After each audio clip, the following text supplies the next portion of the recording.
Hi everyone, in this video I'm going to go over my favorite sewing essentials to have on hand anytime. So these will be the items that you want to make sure you have readily available so that when particular projects come up, you're not on the hunt looking for these things or trying to source these items online. I use these all the time in a variety of projects with a variety of fabrics and sewing types.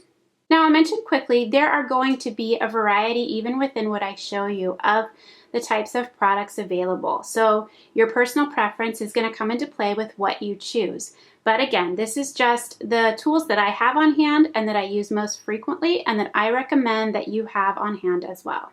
So you can see I have quite a collection in front of me right here. We'll start from the bottom and we'll work our way up. So across the bottom, I have scissors. I have 4-inch embroidery scissors. These I use for trimming the threads close to the seams. Very important. I like to have these little tiny ones and I like to make sure that I have them marked so that I know not to use them for any other types of sewing related needs. Then I'll have a second pair of small scissors that I can use to clip my fabric seams so that I keep my original ones sharp, scissors for cutting paper like patterns, and then scissors that are for fabric only. Then as we continue with cutting tools, I have 2 rotary cutters that I use interchangeably. I have a 28mm and an 18mm. I like both of these. They work really well for the smaller doll scale cutting. So then along with your rotary cutter, you're going to want a cutting mat, and I have one sitting beneath all my supplies right here. They come in a variety of sizes, but that's an essential tool to use with your rotary cutter. And then along with that, you're gonna want an acrylic ruler. And I like the ones that have the markings on them. This one has 1/8-inch markings all the way along in a graph pattern, so I can use that to set that along seam allowance lines to cut exactly the dimensions that I need. So this works really well for the cutting. It also works really well if you're drawing out new seam allowances on pattern pieces that you've manipulated. Then moving up, we're going to take a look at needles. This is a collection of needles that I have on hand pretty much all the time. Universal twin needle, the 1.6mm width is what I like to use. It gives a nice spread for the 2 rows for the doll clothes items. You can get that individually or in a combination pack with universal needles that come in different sizes. Having a set of universal needles on their own is essential as well. So you can pick the collection with how you purchase those.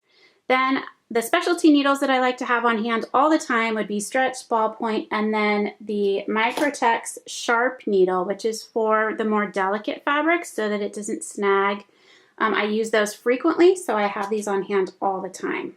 Then when it comes to sewing machine feet, along with your standard presser foot that allows you to straight stitch and do a zigzag stitch, I recommend having a buttonhole foot, a zipper foot, and then if you're going to purchase any additional feet, a walking foot is great to have on hand, as well as a non-stick foot if you like to sew with a lot of the vegan leather type products.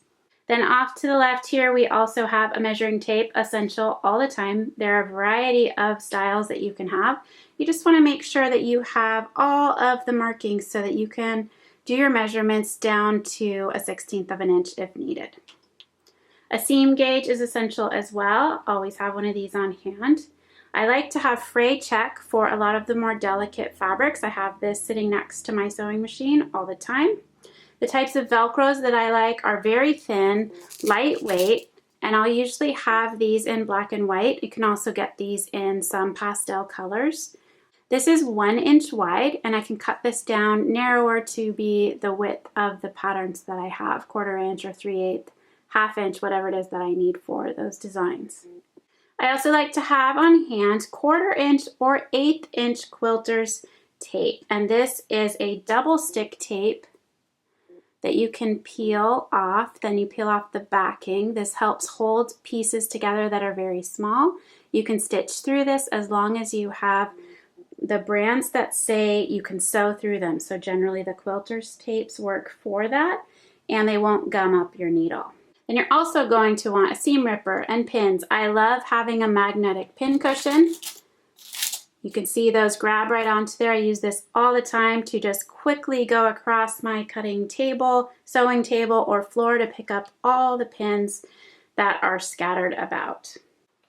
A point turning tool. This is essential. I use this all the time for turning things out and really pressing seams open all the way.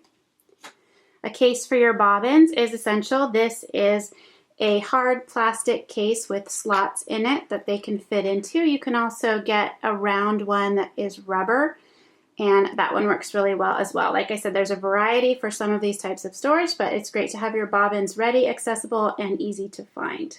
Basic sewing books are good to have on hand. Sewing for Beginners is a great one, as well as Fabrics A to Z and the Dressmaker's Handbook of Couture Sewing Techniques. I like these and reference these frequently for both use of fabrics, looking for needles and how to sew with them best, and then for techniques that I might not be very familiar with. This one is a great resource with great pictures in it. Then buried back here in the middle, I have tissue paper. I have this on hand all the time, and I use this for a variety of sewing techniques when I need some extra stabilizing under knit fabrics or lighter weight fabrics so that they don't get jammed down into my sewing machine.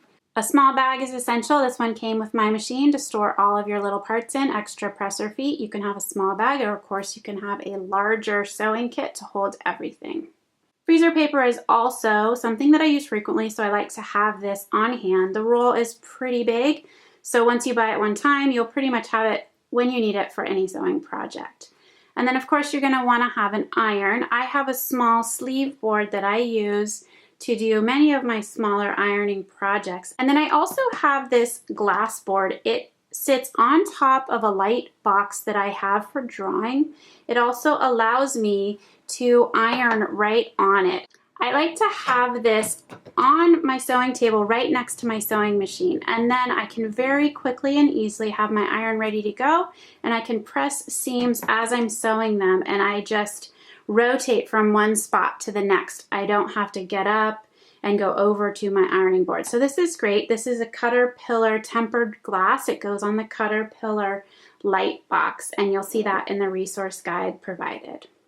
And then lastly, one thing that I like to have on hand frequently is this Pellon Knit and Stable Interfacing. It's fusible, so I can iron that to my knits. I sew with a lot of knits, so that is something that I like to have on hand all the time.